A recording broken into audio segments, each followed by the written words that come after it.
भारतवर्ष की यह आचार परंपरा मगस्थनीज के समय में ही बनी हो ऐसी बात नहीं है। भारतीयों का आचार तो सदा से उच्च रहा था। आज जब भी कहीं आदर्श राज्य की बात होती है तो लोग कहते हैं कि हम राम राज्य स्थापित करना चाहते हैं। राम राज्य में ऐसी क्या विशेषता थी? यदि हम वाल्मीकि रामायण का अवलोकन करें तो हमें राम राज्य की झलक मिल सकती है।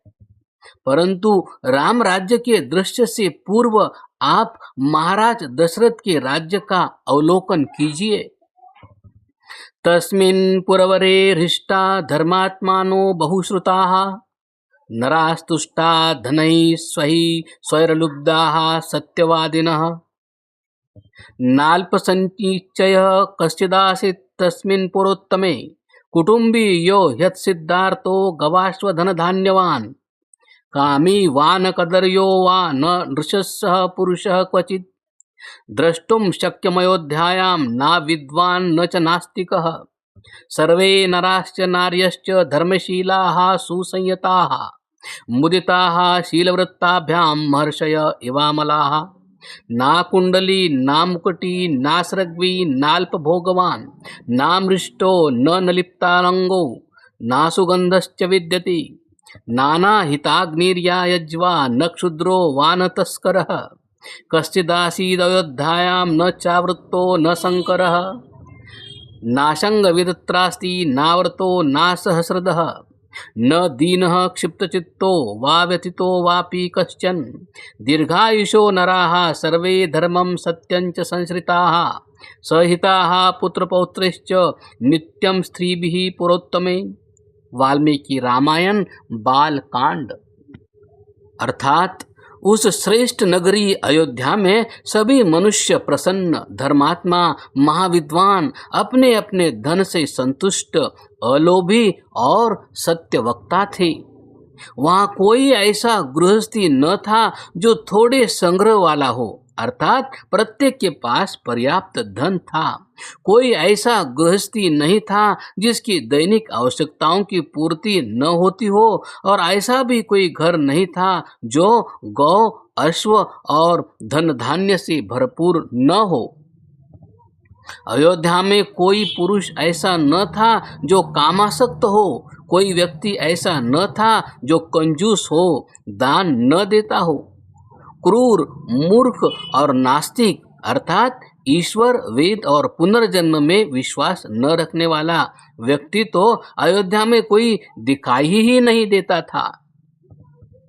सभी स्त्री पुरुष धर्मात्मा, इंद्रियों को वश में रखने वाले, सदा प्रसन्न रहने वाले तथा शील और सदाचार की दृष्टि से महर्षियों के समान निर्मल थे। अयोध्या में कोई भी व्यक्ति ऐसा न था जो कानों में कुंडल, सिर पर मुकुट और गले में माला धारण न करता हो। अल्पभोगी, मैले अंगों वाला, चंदन, इत्र, तेल, फूले न लगाने वाला भी वहां कोई नहीं था। अयोध्या में कोई मनुष्य ऐसा न था जो प्रतिदिन अग्निहोत्र न करता हो, जो क्षुद्र हृदय हो। कोई चोर नहीं था और न ही कोई वर्ण संकर था। अयोध्या में कोई ऐसा व्यक्ति भी नहीं था जो 6 अंग हो, अर्थात शिक्षा, कल्प, ज्योतिष, व्याकरण, निरुक्त और छंद सहित वेदों को न जानता हो, जो उत्तम व्रतों से रहित हो, जो महाविद्वान न हो, जो निर्धन हो, जिसे शारीरिक या मानसिक पीड़ा हो, ऐसा भी कोई न था। अयोध्या के सभी निवासी दीर्घजीवी, धर्म और सत्य का आश्रय लेने वाले पुत्र, पौत्र और स्त्रियों सहित उस नगर में रहते थे। यह है महाराज दशरथ का राज्य। अब आप राम राज्य की छटा देखिए, परंतु ठहरिए, राम राज्य की छटा देखने से पूर्व आप मर्यादा पुरुषोत्तम राम के जीवन की 1-2 घटनाओं का अवलोकन कीजिए। मर्यादा पुरुषोत्तम श्री राम जब पिताजी से वनों की ओर प्रस्थान करने की आज्ञा लेने उनके पास पहुंचे तो उन्होंने श्री राम से कहा, अहम राघव कैकेय्या वरदानेन मोहितः अयोध्यायां त्वमेवाद्य भव राजा निगृह्य माम। वाल्मीकि रामायण अयोध्या कांड। हे राम, मैं कैकेयी को वरदान देकर उसमें फंस गया हूं। तुम मुझे गिरफ्तार करके जेल में डालकर आज ही अयोध्या के राजा बन जाओ। पिताजी की ऐसी आज्ञा सुन श्री राम ने हाथ जोड़कर उत्तर दिया, भवान वर्ष सहस्राय पृथिव्या नृपते पति अहम त्वरण्ये वत्स्यामि न मे राजस्य कांक्षिता। वाल्मीकि कांड। पिताजी, आप सहस्रों वर्ष तक राजा बनकर पृथ्वी पर शासन करें। मैं तो अब वन में जाकर ही निवास करूंगा। मुझे राज्य की आकांक्षा नहीं है। यह है भारतीय संस्कृति की मुंह बोलती तस्वीर। अब एक अन्य चित्र भी देखिए। मुगल सम्राट औरंगजेब ने दिल्ली का राज्य हथियाने के लिए अपने भाइयों की नृशंस हत्या की और अपने पिता को जेल में डाल दिया। जेल में भी उसे अनेक कष्ट दिए। इस घटना का उल्लेख सभी इतिहासकारों ने किया है। आकिल खान ने अपने ग्रंथ वाक़आत आलमगीरी में इस घटना का विस्तार पूर्वक वर्णन किया है और शाहजहां का अपने पुत्र के नाम एक पत्र भी उद्धृत किया है, जिसमें उसने लिखा था, आए पिसर तू अजब मुसलमानी की जिंदा जानम ब आब तरसानी आफरिम बाद हिंदुवान सदबार में देहंद पिदरे मुर्दारा व दाइम आब।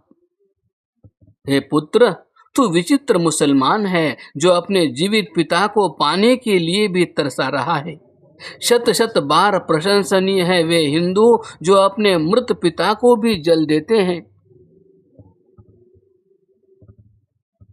यह घटना उस समय की है जब भारतवर्ष में वेद विरुद्ध मृतक श्राद्ध की कुप्रथा आरंभ हो गई थी। इस घटना के इतने भाग से सहमत न होते हुए भी एक बात यहाँ स्पष्ट है कि आर्यों के आचार विचार और व्यवहार की विदेशियों ने भी, अन्य मतावलंबियों ने भी प्रशंसा की है।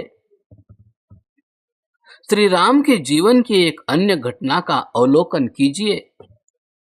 श्री राम और लक्ष्मण चित्रकूट में बैठे हुए वार्तालाप में संलग्न है।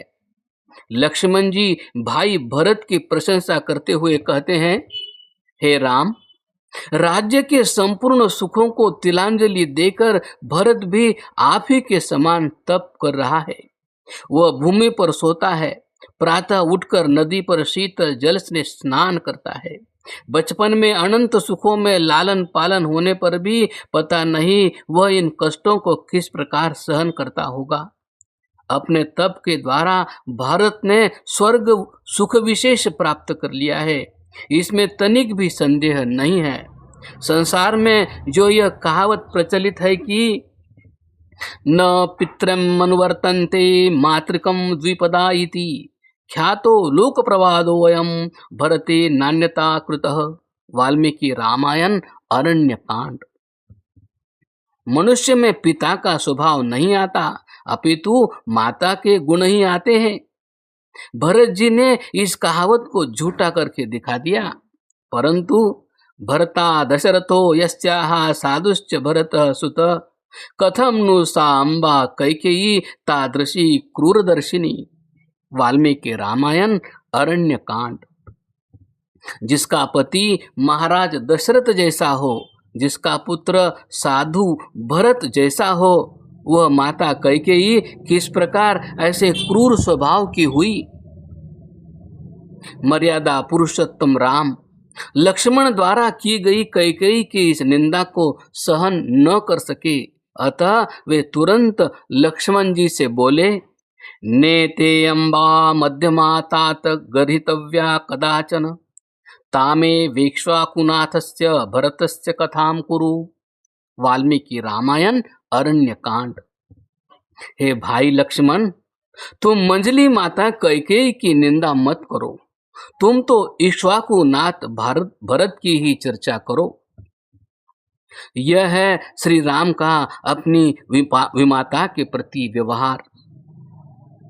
अपने शत्रु के प्रति श्री राम के अनुपम और आदर्श व्यवहार का अवलोकन भी कीजिए। रावण को मारकर श्री राम विभीषण से उसका दाह कर्म करने के लिए कहते हैं। विभीषण के आनाकानी करने पर वे कहते हैं, मरणांतानि वैराणि निर्वृत्तम न प्रयोजनम क्रियतामस्य संस्कारो ममाप्येष यथा तव। वाल्मीकि रामायण युद्ध कांड। जब तक मनुष्य जीता है तभी तक उसके साथ वैर होता है। रावण मर गया, अतः उसके साथ हमारा वैर भी समाप्त हो गया। हमारा प्रयोजन नारी जाति का उद्धार भी पूरा होता गया। अब तुम इसका दाह संस्कार करो। ये जैसा तुम्हारा भाई है वैसा ही मेरा भी भाई है। श्री राम के चरित्र का जाज्वल्यमान चित्र उस समय हमारे आंखों के समक्ष साकार हो उठता है जब हमें मंथरा के प्रति श्री राम के विचारों का ज्ञान होता है।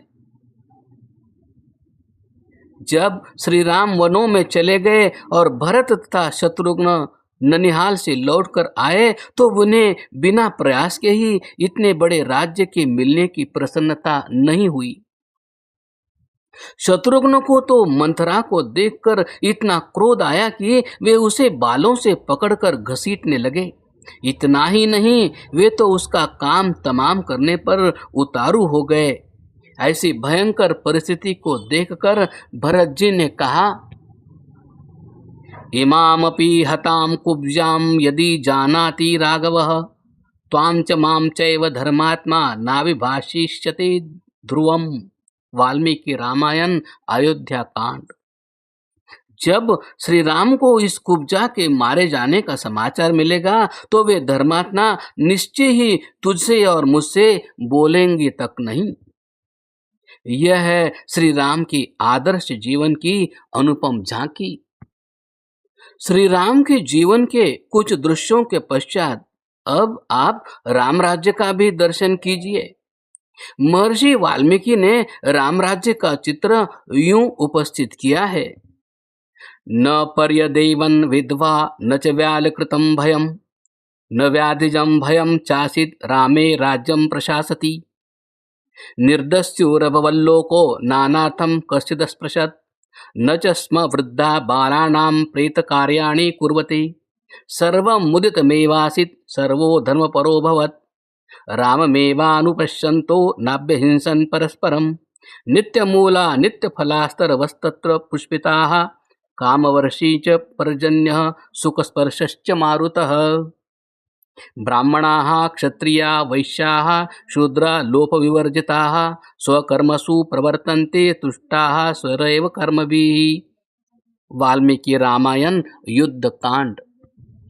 श्री राम के राज्य शासन में न तो विधवाओं का चीत्कार सुनाई देता था, न सांप बिच्छू आदि का भय था और न लोगों को रोगों का भय था। राम राज्य में डाकू और चोरों का भय नहीं था। दूसरे के धन को लेना तो दूर, कोई छूता तक नहीं था। वृद्ध बालकों का प्रेत कार्य नहीं करते थे, अर्थात बाल मृत्यु नहीं होती थी।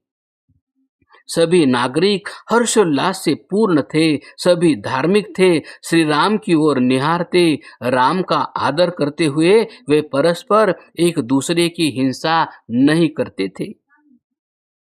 राम राज्य में कंदमूल खूब होते थे, वृक्ष सदा फूलते और फलते रहते थे, यथा समय वृष्टि होती थी और सदा सुखस्पर्शी वायु चला करती थी। ब्राह्मण क्षत्रिय वैश्य और शूद्र कोई भी लोभी नहीं था। सब लोग अपना अपना कार्य करते हुए संतुष्ट रहा करते थे। गोस्वामी तुलसीदास जी ने राम राज्य का वर्णन इस प्रकार किया है, दैहिक दैविक भौतिक तापा राम राज्य नहीं काहू ही व्यापा सब नर करही परस्पर प्रीति चलहि स्वधर्म निरत श्रुति नीति अल्प मृत्यु नहीं कवनियु पीरा सब सुंदर सब बिरुज शरीरा। नहीं दरिद्र कोऊ दुखी न दीना, नहीं कोऊ अबुद न लच्चन हीना। महाराज दशरथ और श्री राम की आदर्श राज्य व्यवस्था आगे भी पर्याप्त समय तक चलती रही।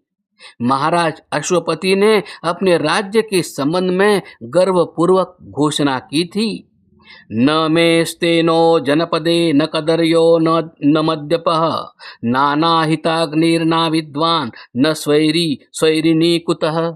छांदोग्य उपनिषद।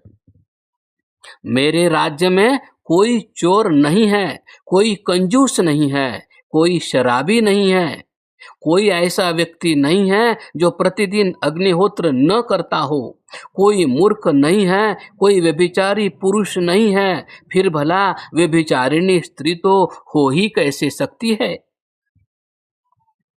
राज्य की इस श्रेष्ठ व्यवस्था का निर्माण होता था मंत्रियों के द्वारा।